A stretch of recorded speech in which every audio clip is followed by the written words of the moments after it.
Hello. Today is Sunday, January 26th, 2025, and my name is David Schlessinger, and I'm answering some questions today.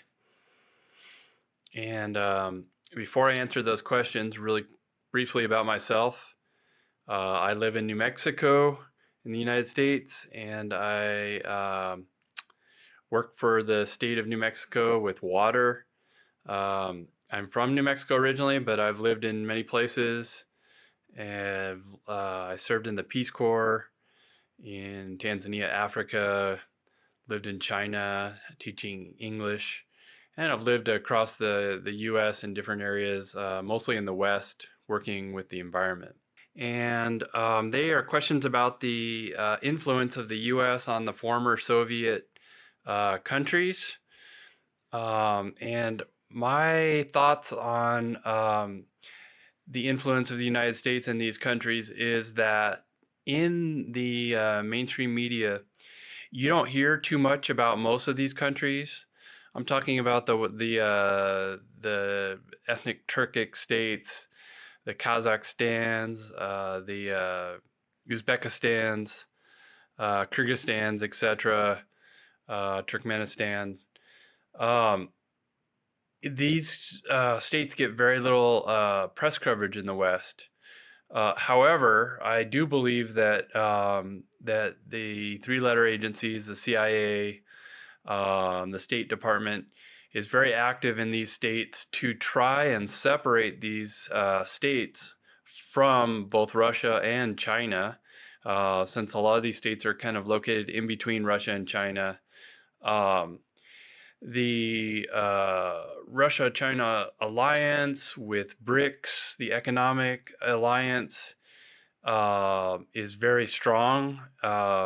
We know that China has basically the largest economy in the world right now, um, and the U.S. is trying to do anything it can to stop the rise of China and to prevent a very strong economic alliance between China and Russia, and especially these states that are located near China and Russia in Central Asia. But I don't believe that this is going to succeed, because um, the U.S. cannot really offer these countries anything. The only thing that the U.S. can do is support leaders who are opposed to China and Russia and their governments. The U.S. can support color revolutions, which it does all around the world. Generally, anytime you see people rising up against a leader in almost any country of the world in big protests, and oftentimes this leader is opposed to U.S. policy, economic, military policy, foreign policy, um, and the leader just so happens to be on friendly terms with both either China or Russia. Suddenly you will see the rise of protests against the leader that often turn violent. And this is the CIA's playbook with the regime change playbook of almost 100 years of doing this type of activity, 75 years of doing this activity.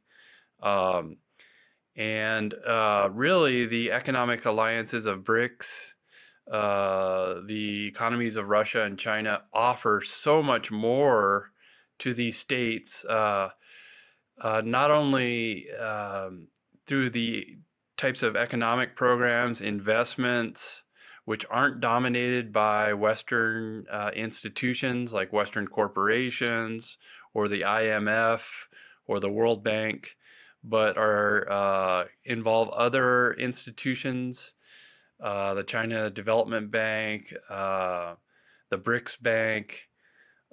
These institutions offer these countries so much more in terms of development. And then just on a practical level, all these countries are located closer, much closer to Russia and China. These are neighbors of Russia and China. A country generally wants to be on good relationships with its neighbors. I mean, it just makes obvious sense for trade, for peace, and the fact that they can benefit so much more from their close economic relationships with Russia and China um, than it can from the United States, which is located thousands of miles away across a giant ocean.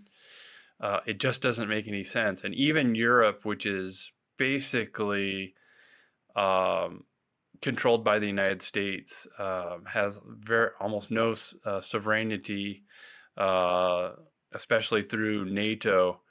Uh, Europe is not going to offer these countries anything either, because Europe is on a economic downturn, just like the United States.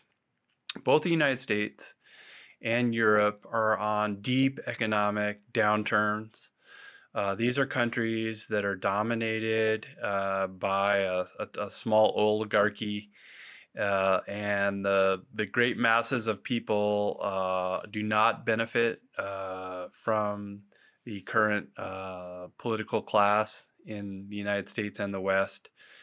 And so there's really no reason that these Central Asian countries would tie themselves to the West. It won't benefit them.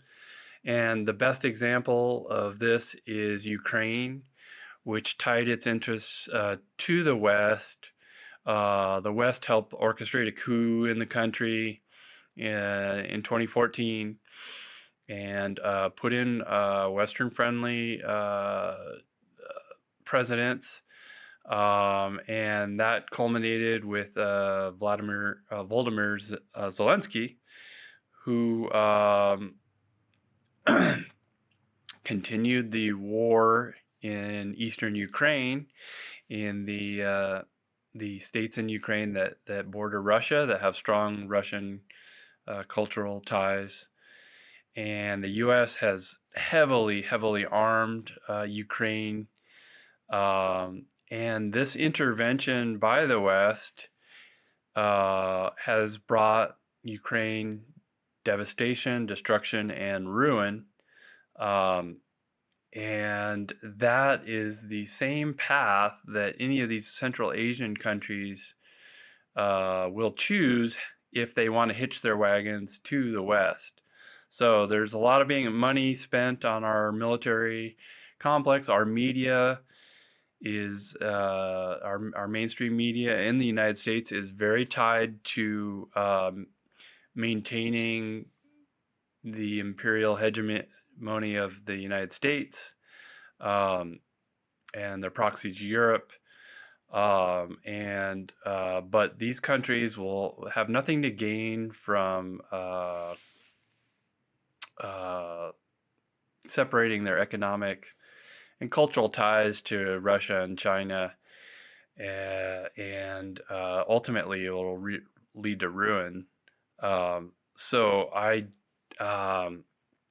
It is a dangerous time, because we're talking about nuclear armed powers, the United States, Europe, Britain, France, and then we're talking about nuclear armed Russia, and we're talking about nuclear armed China. And so any hot war between these countries is absolutely devastating. We want to prevent at all costs, and that's why those of us who are working to make a more peaceful world are trying to expose the imperial crimes of the West, especially. Right now, the West is not only funding the catastrophe in Ukraine, which has left so many Ukrainians dead, wounded, Russians dead, just destroyed the infrastructure of Ukraine, and for what? The only reason that this war has occurred is because the West wants to weaken Russia. It wants to weaken the ties of Russia and China, and ultimately the West, the regime, the government here in the United States, both Democrat and Republican, will do anything to try and weaken China, but it's not going to work. China is too economically strong. Their economic system has lifted millions and millions of people out of poverty. And I saw firsthand myself when I lived in China in 2016. And again, I think the Russia for a long time tried to maintain friendly relationships and close economic ties with the West. And ultimately, the West didn't care about Russia. The West tried to destroy Russia and tried to heavily arm the countries surrounding Russia as part of the NATO alliance. So, I look to a multipolar world. I look to, I'm a person on the left. I don't believe that the Western economic model of Wall Street, corporations, for-profit, permanent state of war is sustainable, and I think it damages the rest of the world. And so I'm working against it in my own way by trying to bring out more information to people. And I have a website or a Facebook group called Leftists Against War, where I post, and anyone can post who's a member of that group, public group.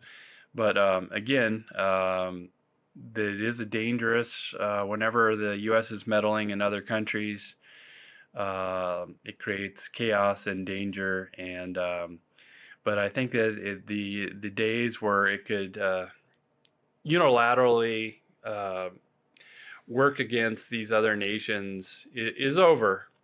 And Gaza is exposing that, the genocide in Gaza and the terrible war in Ukraine, and the rest of the world is waking up to the threat of U.S. hegemony and is moving away from that, and that's a good thing. So that's my thoughts on this topic, and thank you, and have a nice day.